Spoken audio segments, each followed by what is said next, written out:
Hello everyone, I'm Srinjoy. I got 98 in science in the year 2023. So I'd love to share with you all what helped me in the last moment, right? तो सबसे पहले तो अपने answers को points में लिखना, ठीक है? और उसमें से जो कीवर्ड्स हैं उसको अंडरलाइन ज़रूर कर देना, बिकॉज बिलीव मी जो इन्विजिलेटर है वो पूरे फिर आंसर पढ़ेंगे भी नहीं, वो बस कीवर्ड्स देखेंगे, उसके बेसिस पे तुमको मार्क्स मिल जाएगा. सो अंडरलाइन करना मत भूलना. अपार्ट फ्रॉम दैट जो तुम्हारे न्यूमेरिकल्स हैं उसके एंड में सॉल्व करने के बाद एंड में यूनिट स्पेसिफाई ज़रूर करना, बिकॉज इसके मार्क्स रहते हैं, तो यूनिट लिखना मत भूल जाना, ठीक है? तुम्हारे जितने भी डायग्राम्स हैं, हर एक डायग्राम इंपॉर्टेंट है विद प्रॉपर लेबलिंग, ठीक है? तो वो भी करके जाना. इन केमिस्ट्री जो भी तुम इक्वेशंस पढ़ते हो, ठीक है, मेक श्योर कि तुम उसका बैलेंस केमिकल इक्वेशन लिख के आ रहे हो, इससे इंप्रेशन अच्छा बैठता है, तो कोशिश करना बैलेंस करके आने की, ठीक है?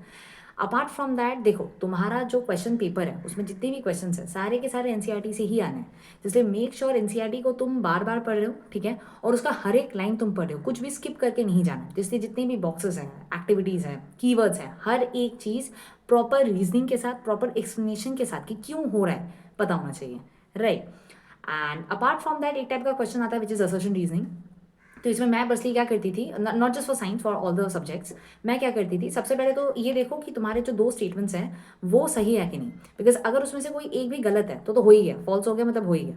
बट अगर वो दोनों के दोनों स्टेटमेंट सही हैं, इन दैट केस जो तुम्हारा असर्शन वाला जो स्टेटमेंट है उस पर क्वेश्चन करो, वाई, हाउ, ठीक है? अगर उसका एक्सप्लेनेशन मतलब उसका थोड़ा सा भी आंसर मिल रहा है रीजन वाले स्टेटमेंट पे, in that case is the correct explanation. मतलब अगर थोड़े से भी रिलेटेड है वो दो स्टेटमेंट्स, देन वो करेक्ट एक्सप्लेनेशन हो जाता है, ठीक है? So this is what I follow to solve the assertion reasoning questions. Okay, so now coming to कि पढ़ना कैसे है. तो सबसे पहले जब भी तुम अपना एनसीईआरटी पढ़ रहे हो तो उसका जो नोट्स है वो तुम खुद बना सकते हो, या फिर तुम कोई भी जो टॉपर्स के नोट्स हैं जो मिल जाते हैं नेट पे तुम उसको भी देख सकते हो. तुम माइंड मैप्स देख सकते हो, ठीक है? किसी भी रेफरेंस बुक के स्टार्टिंग में देखना एक हर एक चैप्टर का माइंड मैप बना हुआ आता है, तो उसको तुम देख सकते हो. So these are basically for your quick revision, right?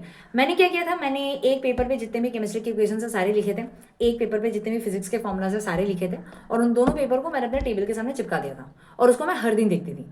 तो इससे क्या हुआ ना कि उसको याद करना काफ़ी ज़्यादा आसान बन गया.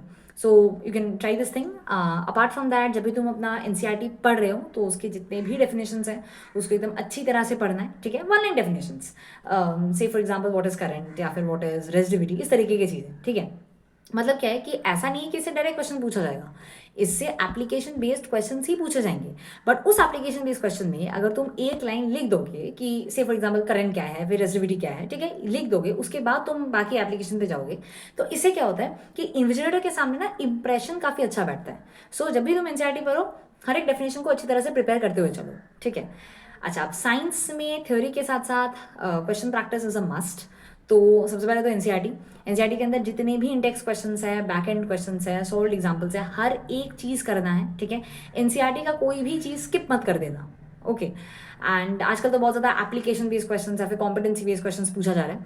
तो मैंने क्या किया था, मैंने जो एग्जाम्पलर का बुक है मैंने वो सॉल्व किया था, जो एनसीईआरटी का जो एग्जाम्पलर आता है मैंने वो वाला बुक किया था. तुम इसके अलावा तुम कोई और भी रेफरेंस बुक कर सकते हो, मतलब जिस भी बुक में कॉम्पिटेंसी बेस्ड क्वेश्चन का जो सेक्शन है वो जिस भी बुक में रहेगा तुम उस बुक को रेफर कर सकते हो.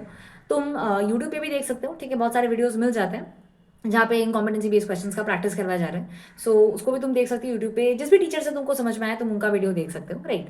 मतलब बेसिकली द पॉइंट इज कि तुमको जितना ज़्यादा हो सके तुमको इन टाइप के क्वेश्चंस की प्रैक्टिस करते हुए चलना है, ठीक है? और इसके अलावा जब भी तुम घर पे प्रैक्टिस करो न्यूमेरिकल्स, ठीक है, उसको खुद से ही करने की कोशिश करना, कैलकुलेटर का यूज़ मत करना. बिकॉज देखो यार, तुमको at the end exam hall में जाके खुद से ही करना है, तो घर पे भी उसी चीज़ का प्रैक्टिस करो, ठीक है? एंड इसके अलावा कैलकुलेशन मिस्टेक्स जितना कम हो सके कोशिश करना, सिली मिस्टेक्स अवॉइड करना, बिकॉज बिलीव मी गाइस बहुत बुरा लगता है जब नंबर सिली मिस्टेक्स से कट रहे होते तो इस बात का ध्यान रखना है. एंड अपार्ट फ्रॉम दैट अपने पेपर में टाइम मैनेजमेंट अच्छा खासा रखना है, ठीक है? मेक श्योर लास्ट के 15-20 मिनट, एटलीस्ट 15 मिनट हाथ में रहे जहाँ पे तुम रिवाइज कर सको, ठीक है? रिवीजन में सबसे पहले जो न्यूमेरिकल टाइप के क्वेश्चन है उनको सबसे पहले तुमको रिवाइज कर लेना है, देख लेना ताकि कोई कैलकुलेशन एरर ना रहे, ठीक है? एंड उसके बाद अगर हाथ में टाइम बच रहा है तो बाकी क्वेश्चन रिवाइज करो.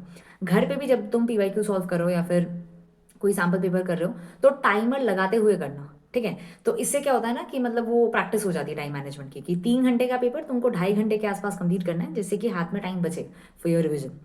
एंड इसके अलावा मोस्ट इंपॉर्टेंटली कोई भी क्वेश्चन पेपर में छोड़ के नहीं आना है, ठीक है? You might not know the answer, at least उससे रिलेटेड कुछ भी हो सके लिख दो, ठीक है? फॉर्मूला याद है तो फॉर्मूला लिख दो, कोई डायग्राम ड्रॉ कर सकते हो, डायग्राम ड्रॉ कर दो, ठीक है। बिकॉज बिलीव मी, तुम थोड़ा सा भी लिख के आओगे उसके नंबर तुमको मिलते हैं, स्टेप वाइज मार्किंग होती है, तो थोड़ा सा भी कुछ भी लिख दोगे रिलेटेड, तुमको उसके नंबर मिलेंगे। तो इससे कोई भी क्वेश्चन छोड़ना मत। And I think that is it for the video. All the best to everyone. Take care. I hope this video was helpful for you guys. And if you have any further doubts, put it in the comments below. Thank you.